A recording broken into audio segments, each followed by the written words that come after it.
Hello, good morning. Welcome to my channel IG Coquest. Before anything else, before I proceed my cooking today, please don't forget to click bell button below to subscribe and get notifications when I download my new videos. And I will follow you and subscribe your channel too and watch your videos. We'll support each other, every little helps. Anyway, what I'm cooking today is Ginataang, Kalabasa with sitaw and prawn. Easy, very easy to cook. It's simple and also healthy. It's ideal for busy people in life and easy to cook during lunch or any in evening for our meal. So keep watching, guys. This is all my ingredients: green beans, sitaw, king prawn, okra, kalabasa, butternut squash, and also mushroom, onions, ginger, garlic, and sweet baby corn. So also including coconut milk. So okay, I'll show you one by one, step by step for easy cooking. So stay tuned for my channel. Thank you and God bless. Okay, as usual, I'm cooking. I'm gonna use coconut oil, extra virgin coconut oil. This is what I always use when I'm cooking. So a little bit pinch of that, so that's enough to wet our pan. Then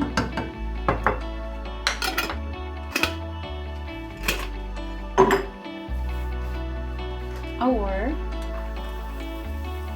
garlic. First garlic,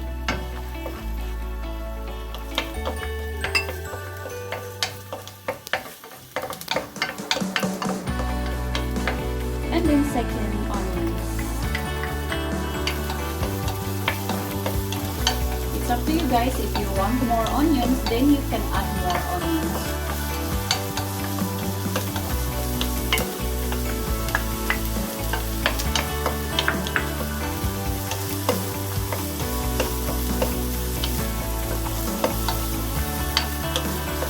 Let's brown a little bit the onions.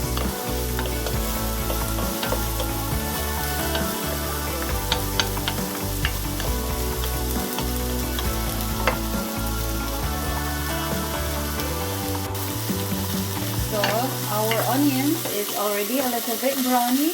So now you can add on your favorite king prawn. There you go, guys.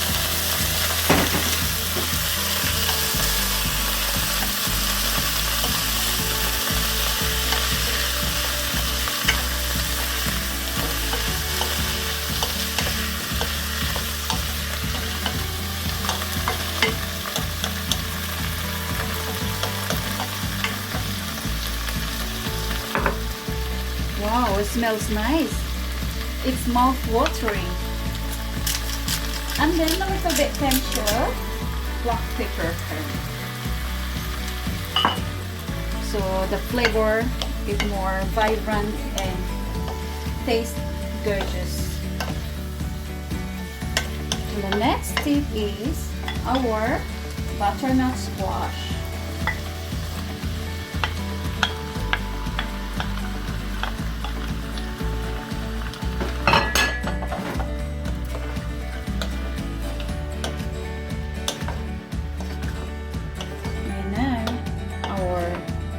Butternut squash and king prawn onions. It looks very, very pretty, and it's very colorful.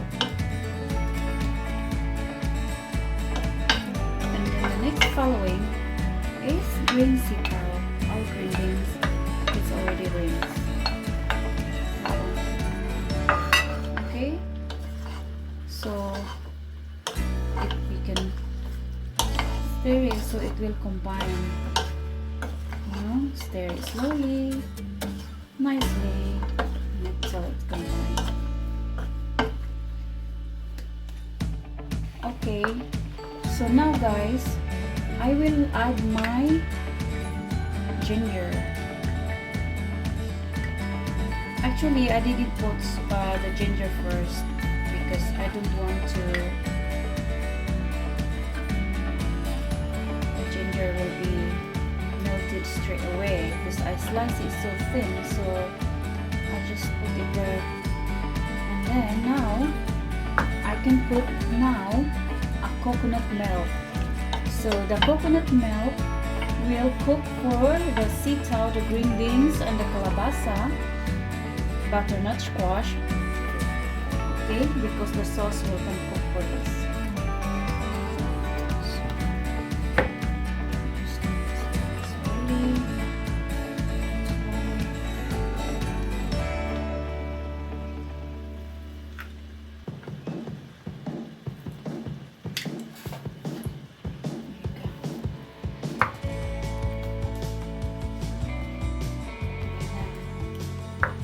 This is our coconut milk.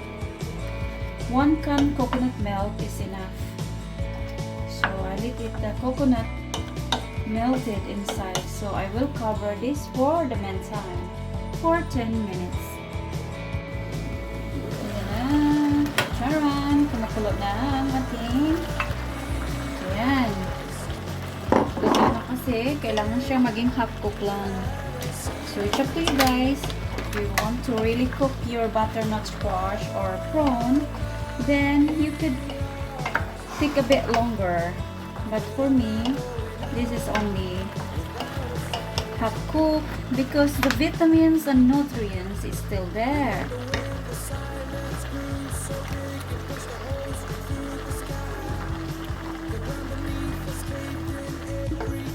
Charan! Our mushroom. Magic mushroom. Wow, look at that. It looks tasty and very delicious. And then our okra. And siya. Just mix each other like this. So, then mix well. Na ating masarap na ulam sa tanghalian. This is our healthy lunch for today. Ginataang kalabasa with sitaw, okra, and mushroom. So now I'm gonna put now.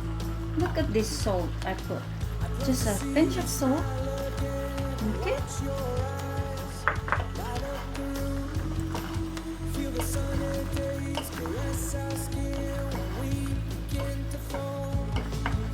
Oh my goodness me, this is a lovely meal.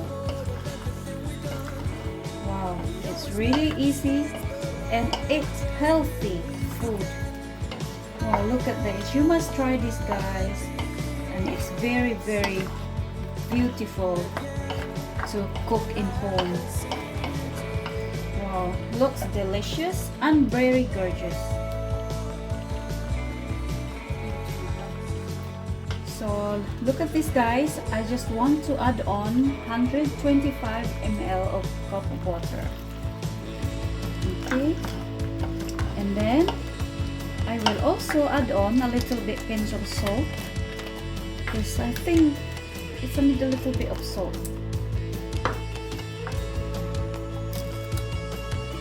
Okay.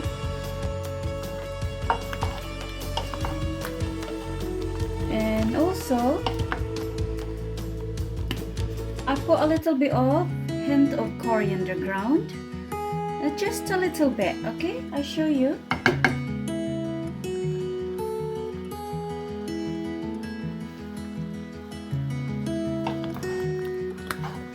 To add on more vibrant of the taste and the food. Okay, yan na siya. Napakasarap po. Napakamakulay. And then a little bit of herbs because I like to cook, and then when I cook I really like to use a bit of herbs. So a little bit sprinkle of parsley. There you go. Look at that. It's ready. It's ready to eat. It's ready to serve. Mga onata, mga inday, mga besh. Thank you for watching, and please don't forget to subscribe my channel. And now I will try this now. Now it's time to try and taste my Ginataang King Prawn with sitaw and Kalabasa butternut squash. Wow! I think this kind of food is absolutely tastes gorgeous. You must try in your own home. Easy to follow and easy. The ingredients is very convenient in your pocket and in your budget. And also, it's very healthy and very tasty. I can recommend this, guys. So must try. I love it. Absolutely love it. Actually, while I'm cooking this, I cannot wait to eat and dive in for unlimited rice. Okay, thank you for watching. Please don't forget to subscribe my channel. Thank you.